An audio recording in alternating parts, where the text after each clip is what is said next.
నమస్తే, welcome to Y news. నేను పుష్ప. ఇదేదో మహిళా సమైక్య సమావేశం అనుకుంటున్నారా? కాదండోయ్.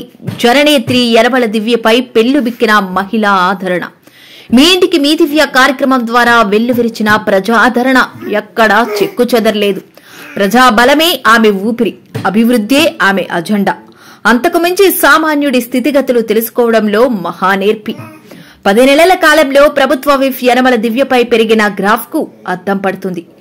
తుని నియోజకవర్గ మహానాడుకు పోటెత్తిన మహిళా లోకం. తుని నియోజకవర్గ తెలుగుదేశం పార్టీ ఇన్ఛార్జ్ బాధ్యతలు చేపట్టిన ప్రజా ఆదరణతో అసెంబ్లీ గడపెక్కిన ఎమ్మెల్యే యనమల సారథ్యంలో తొలిసారిగా జరిగిన మహానాడుకు అశేష సంఖ్యలో తరలివచ్చిన నారీమణులు ప్రజానేత్రికి నీరాజనాలు పట్టారు. న్యాయశాఖ మంత్రిగా ఎన్టీఆర్ ప్రభుత్వంలో మహిళలకు ఆస్తిలో సమాన హక్కు కల్పించిన యనమల రామకృష్ణుడు ఆ తర్వాత చంద్రబాబు కేబినెట్ లో రాష్ట్ర మహిళా అభ్యుదయ పథకాలకు రూపకల్పన చేశారు. ఇలా మహిళా సాధికారత యనమల భుజాన్నేసుకున్నట్టే ఆయన తనయురాలు ఎమ్మెల్యే యనమల దివ్య కూడా తమ కలలు సాకారం చేస్తారని నియోజకవర్గ మహిళల్లో యనమల దివ్యమ్మపై నమ్మకం మూటగట్టుకుంది. అందుచేతనే పిలుపు ఇవ్వకున్నా ఊరు వాడల నుంచి మహిళలు మహానాడుకు కదిలివచ్చారు.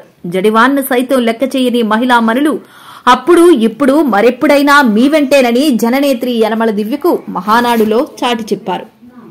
పెరిగిన పెన్షన్లు అందరికీ ఇస్తున్నాం, దీపం పథకం అమలు చేస్తున్నాం, అన్నా క్యాంటీన్ కట్టినాము, అలాగే ప్రతి ఊరికి రోడ్లు డ్రైనేజీలు వేస్తున్నాము, జాబ్ మేళా పెట్టి నిరుద్యోగులకు ఉపాధి కల్పించాము. టౌన్ లో ఎప్పుడూ లేనంత అభివృద్ధి జరుగుతోంది.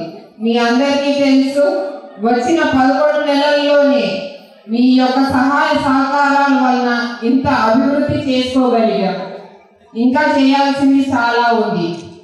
ఈ మహానాడు ద్వారా మళ్ళీ మనం ప్రజల సేవకు పునరంకితం అవుతాము. రేపు మే 27, 28, 29 జరిగే పార్టీ మహానాడు జయప్రదం చేసుకుందాం.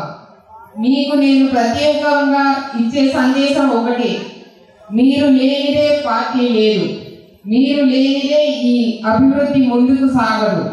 మీ అందరూ పార్టీకి మూల స్తంభాలు. మనం చేసిన పనిని ప్రతి ఇంటికి వెళ్ళి ప్రతి ఒక్కరికి వివరించి చెప్పాలి.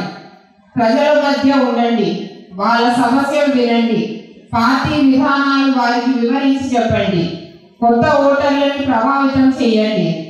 అలాగే సూపర్ 6 పథకాలు తప్పగా అమలవుతాయి అందరికీ కూడా. మీ సేవే నాకు ప్రేరణ, మీ నమ్మకమే నాకు ఉత్సాహం. కానీ మనమంతా కలిసికట్టుగా ఉండాలి.